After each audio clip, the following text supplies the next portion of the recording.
जरा सोचिए, अगर एक बहुत विशाल गगनचुंबी इमारत, एक स्काई स्क्रेपर का निर्माण होना है। आमतौर पर जब हम ऐसी किसी परियोजना के बारे में सोचते हैं, तो दिमाग में सबसे पहले क्या आता है? ये कि इसमें सालों का समय लगेगा। बिल्कुल। पहले महीनों तक तो एक गहरी नींव खोदी जाएगी, फिर हफ्तों में जाकर एक एक फ्लोर तैयार होगा। मतलब ये एक बहुत ही लंबी और थकाऊ प्रक्रिया लगती है ना? हाँ, और इस सोच के पीछे ना एक गहरा मनोवैज्ञानिक कारण भी है। हमारा जो इंसानी दिमाग है, वो क्रमिक विकास यानी इंक्रीमेंटल प्रोग्रेस को बहुत आसानी से समझ लेता है। सही बात है। हम हमेशा ये मानकर चलते हैं कि कोई भी बड़ी चीज़ या बदलाव रातों रात या कुछ हफ्तों में तो नहीं हो सकता। बड़े परिणामों के लिए एक लंबा समय चाहिए होता है, और ये बात हमारे अवचेतन मन में पूरी तरह बैठ चुकी है। हाँ, एकदम। लेकिन अगर कोई इंजीनियर अचानक आकर ये दावा करे कि ये पूरी की पूरी 50 मंजिला इमारत सिर्फ 88 दिनों में बनकर तैयार हो जाएगी, ये तो बहुत अजीब लगेगा सुन के। है ना? और वो भी पूरी मजबूती और सुरक्षा के मानकों के साथ, कोई भी इंसान इसे सुनकर यही सोचेगा कि ये या तो कोई मजाक है या फिर कोई जादू, क्योंकि ये हमारी बुनियादी समझ को ही चुनौती देता है। बिल्कुल। जो चीज़ हमारी सामान्य समझ के दायरे से बाहर होती है ना, उसे खारिज करना इंसान का पहला रिफ्लेक्स होता है।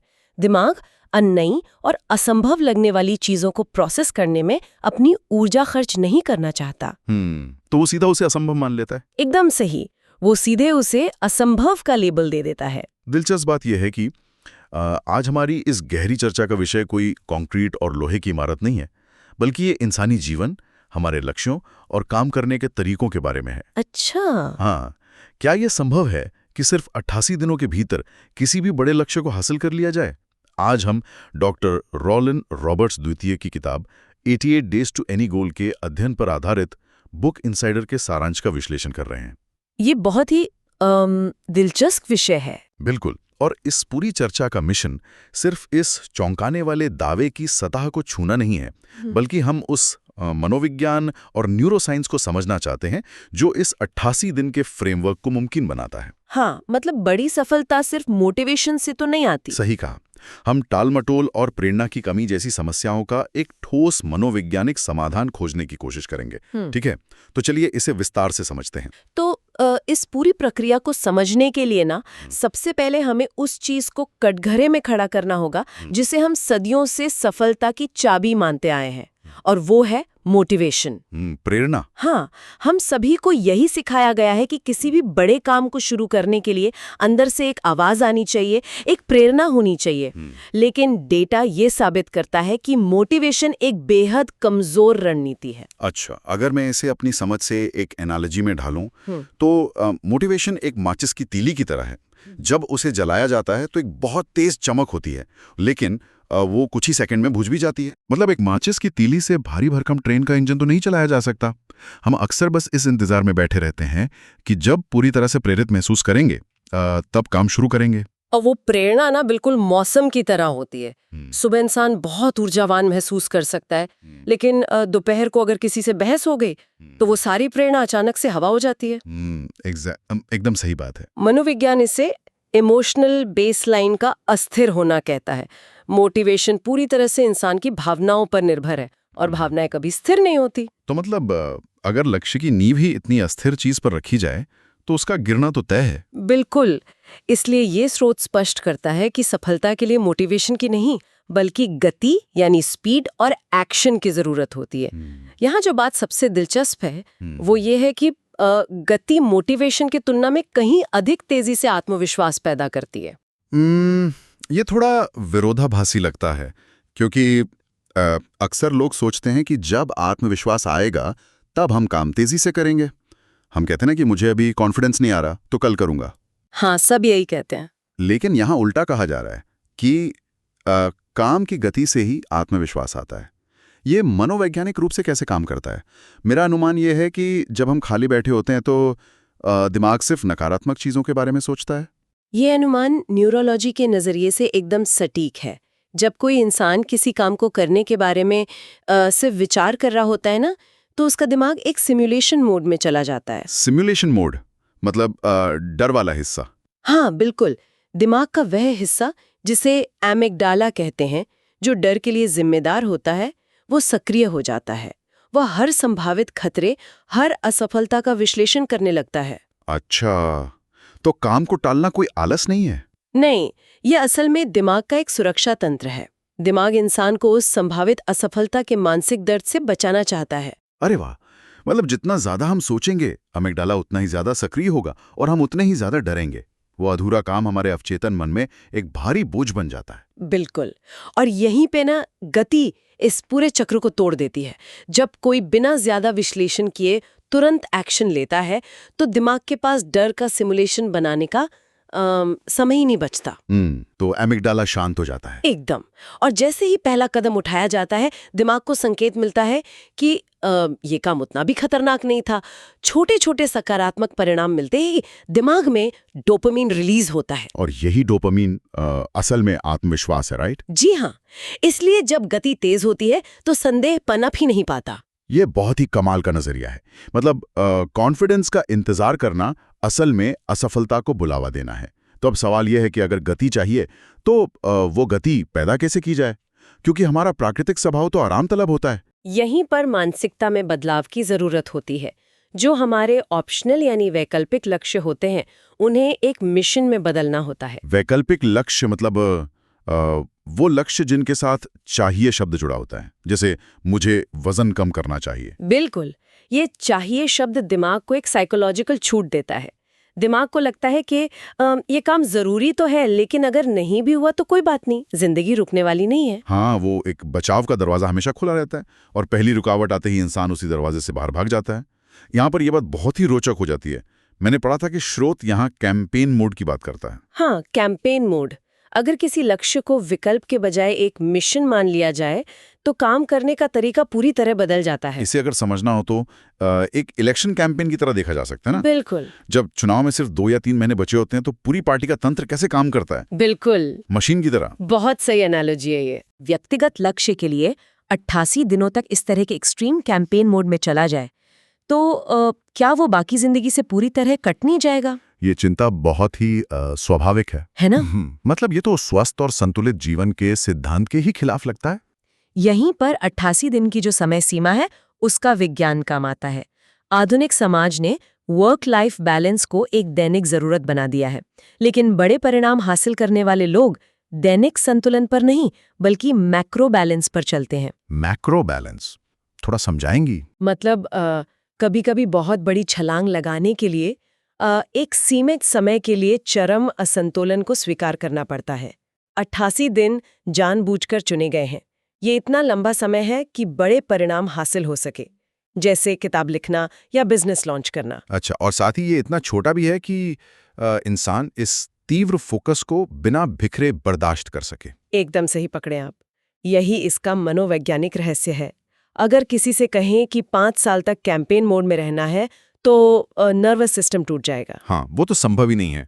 लेकिन 88 दिन, दिमाग इसे एक मैराथन की तरह नहीं, एक स्प्रिंट की तरह देखता है। दिमाग को पता होता है कि एक निश्चित तारीख पर यह सब खत्म होने वाला है। यही एंड डेट इंसान को पूरी ऊर्जा झोंकने की आजादी देती है। ये तो बहुत स्पष्ट है। ये 88 दिन का त्याग है, पूरी जिंदगी का नहीं। लेकिन चलिए अब इसके जमीनी निष्पादन पर आते हैं। कैंपेन मोड शुरू करना आसान हो सकता है।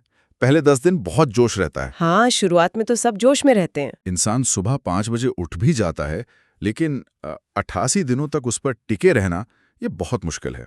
30वें या 40वें दिन तो मन करता है कि सब छोड़ दें। तो उस फोकस को लॉक कैसे किया जाए? अगर हम इसे व्यापक परिप्रेक्ष्य से जोड़कर देखें तो इसका जवाब बाहरी दबाव और आंतरिक पहचान में छिपा है।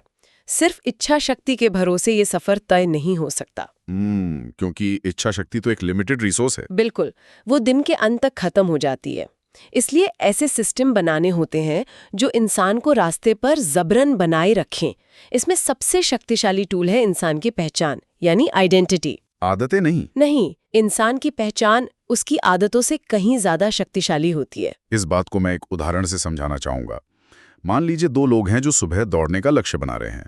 पहला कहता है मैं रोज सुबह दौड़ने की आदत डालने की कोशिश कर रहा हूं, और दूसरा कहता है मैं एक एथलीट हूं। बहुत बढ़िया उदाहरण है। दोनों के काम एक हैं, लेकिन मनोविज्ञान में जमीन आसमान का अंतर है। तो मतलब दूसरे वाले की सफलता के चांस ज्यादा हैं। 100%। पहले इंसान के लिए दौड़ना एक बाहरी आदत है जिसे वो थोपने की कोशिश कर रहा है। एक दिन नहीं दौड़ा तो सोचेगा आज चलो आदत टूट गई, कल फिर कोशिश करेंगे। हाँ, वो आराम से गिव अप कर देगा। लेकिन दूसरे इंसान ने अपनी पहचान ही बदल ली है। एथलीट दौड़ते हैं, ये उनका मूल स्वभाव है। अगर वो नहीं दौड़ता तो उसे मनोवैज्ञानिक स्तर पर लगेगा कि वो खुद से झूठ बोल रहा है। इसे ही कॉग्निटिव डिसोनेंस कहते हैं ना? बिल्कुल। कॉग्निटिव डिसोनेंस वो मानसिक तनाव है जो तब पैदा होता है जब इंसान के विश्वास और उसके काम एक दूसरे से मेल नहीं खाते। तो जब कोई अपनी पहचान को लक्ष्य से जोड़ लेता है तो पीछे हटना उसे मानसिक पीड़ा देता है, और यही पीड़ा उसे टालमटोल से रोकती है। एकदम सही। और इस पहचान को और मजबूत करने के लिए ही स्रोत सार्वजनिक जवाबदेही यानी पब्लिक प्रेशर के इस्तेमाल की बात करता है। पब्लिक प्रेशर, आमतौर पे इसे हम एक नेगेटिव चीज मानते हैं जो तनाव पैदा करती है, लेकिन यहां इसे एक टूल की तरह इस्तेमाल करना है। हाँ, जब कोई इंसान चुपचाप लक्ष्य बनाता है तो फेल होने पर किसी को पता नहीं चलता, लेकिन जब वो सोशल मीडिया पर या दोस्तों के बीच घोषणा कर देता है तो उसने असल में अपनी सामाजिक पहचान दांव पर लगा दी होती है। ये तो बहुत ही तगड़ा प्रेशर है। हम मूल रूप से सामाजिक प्राणी हैं। एवोल्यूशनरी साइकोलॉजी बताती है कि आदि मानव के समय में अगर समाज में छवि खराब होती थी तो कबीले से निकाल दिया जाता था, जिसका मतलब था मौत। बिल्कुल। आज भले ही कबीले नहीं है, लेकिन हमारा दिमाग छवि को लेकर वैसे ही काम करता है। सार्वजनिक वादा करने पर दिमाग छवि बचाने के लिए सर्वाइवल मोड में आ जाता है। और ये प्रेशर इच्छा शक्ति की कमी की भरपाई कर देता है। मतलब ये पब्लिक प्रेशर दुश्मन नहीं बल्कि गार्ड रेल की तरह है जो गाड़ी को खाई में गिरने से बचाता है। बहुत ही सटीक तरह से आपने इसे समेटा है। तो चलिए इस सब का असल में क्या मतलब है, ये देखते हैं। इस फ्रेमवर्क का एक पहलू जिसे सबसे ज्यादा गलत समझा जाता है वो है बर्नआउट। इतनी तेज गति, पब्लिक प्रेशर और लगातार फोकस। ये सुनकर ही थकान महसूस होती है ना? बिल्कुल। 88 दिनों के इस भारी दबाव में इंसान टूट क्यों नहीं जाता? यहीं पर इस रणनीति का सबसे अहम हिस्सा आता है और वो है रिकवरी। इससे एक बहुत ही महत्वपूर्ण सवाल खड़ा होता है। रिकवरी को लेकर ना हमारी कार्य संस्कृति में बहुत गलत धारणा है। हसल कल्चर ने बिना रुके काम करने को बहुत महिमा मंडित कर दिया है। हाँ, ज्यादातर लोग आराम को काम से बचने का बहाना मानते हैं, जबकि इस मॉडल में रिकवरी सफलता की मशीन का एक जरूरी पुर्जा है। ये बचा हुआ समय नहीं बल्कि काम का ही हिस्सा है। इसे अगर हम फॉर्मूला 1 रेसिंग कार की तरह देखें, कार अकल्पनीय गति से दौड़ती है, लेकिन उसे रेस के बीच में कई बार पिट स्टॉप लेना पड़ता है। जहाँ उसके टायर बदले जाते हैं और इंजन चेक होता है। सोचिए कि ड्राइवर कहे कि मैं पिट स्टॉप नहीं लूंगा क्योंकि 10 सेकंड बर्बाद होंगे, तो कुछ ही लैप्स के बाद टायर फट जाएंगे और इंजन सीज हो जाएगा। बिल्कुल।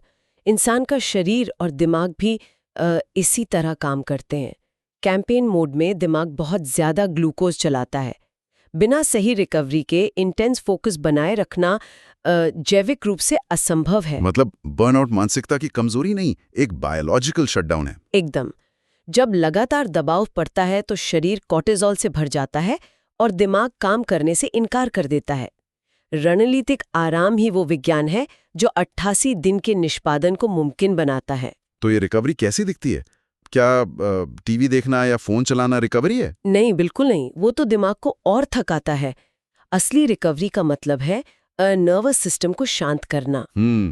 जैसे गहरी नींद या डिजिटल डिटॉक्स। हाँ, प्रकृति के बीच समय बिताना, ध्यान करना या कुछ समय के लिए लक्ष्य से पूरी तरह कट जाना। इसे कैलेंडर में एक जरूरी मीटिंग की तरह प्लान करना होता है। मतलब मशीन को ठंडा होने का समय देना ताकि अगले दिन वो पूरी क्षमता से काम कर सके। बिल्कुल। आराम भी उतनी ही शिद्दत से करना होगा जितनी शिद्दत से काम किया जा रहा है। चलिए, तो हमने इस 88 दिन के कॉन्सेप्ट के हर पुर्जे को गहराई से समझ लिया है। ये सिर्फ एक किताब का सारांश नहीं है, बल्कि नतीजे हासिल करने के तरीके को रीबूट करने का एक ब्लूप्रिंट है। अगर मुख्य बातों को समेटें तो मोटिवेशन का इंतजार छोड़ना होगा। एक्शन ही वो ईंधन है जो डोपामाइन रिलीज करता है और कॉन्फिडेंस बनाता है। और अपने लक्ष्यों को मिशन में तब्दील करना होगा। 88 दिनों का कैंपेन मोड ऑन करना होगा, जहां सिर्फ अपनी पहचान बदलनी है ताकि कॉग्निटिव डिसोनेंस हमारे पक्ष में काम करे। हाँ, और सार्वजनिक जवाबदेही का इस्तेमाल एक गार्डरेल की तरह करना है। अंत में ये कभी नहीं भूलना है कि ये एक स्प्रिंट है। रिकवरी को सिस्टम का हिस्सा बनाना ही होगा। शुरुआत में हमने उस 50 मंजिला इमारत की बात की थी जो 88 दिनों में बन सकती है। तब असंभव लगा था। लेकिन अब तो ये मुमकिन लगता है ना? बिल्कुल मुमकिन लगता है, अगर निष्पादन की सही व्यवस्था हो। इससे पहले कि हम आज के इस अध्याय को समाप्त करें, एक विचार है जो मैं श्रोताओं के साथ छोड़ना चाहूँगा। जरा सोचिए, अगर सिर्फ 88 दिनों का ये कैंपेन मोड सालों से अटके हुए किसी बड़े सपने को हकीकत में बदल सकता है, तो क्या ये संभव है कि जिस सही समय का इंतज़ार हम सालों से कर रहे हैं, वो इंतज़ार ही असल में हमारी असफलता का सबसे बड़ा कारण बन चुका है? ये बहुत ही गहरा सवाल है। हम अक्सर कहते हैं ना कि जब समय सही होगा तब शुरू करेंगे, लेकिन वो सही समय कभी खुद नहीं आता। अगर आज से ही वो 88 दिन शुरू कर दिए जाएं, तो खोने के लिए क्या है? शायद कुछ भी नहीं, सिवाय उस पुरानी टाल-मटोल वाली मानसिकता के। और कौन जानता है, आज से ठीक 88 दिन बाद वो विशाल स्काईस्क्रेपर तैयार मिले, जिसकी नींव रखने से भी कल तक डर लग रहा था। इस विचार के साथ आज की इस गहरी चर्चा को हम यहीं विराम देते हैं। इस 88 दिन के विज्ञान पर विचार जरूर कीजिएगा। मिलते हैं अगले अध्ययन में।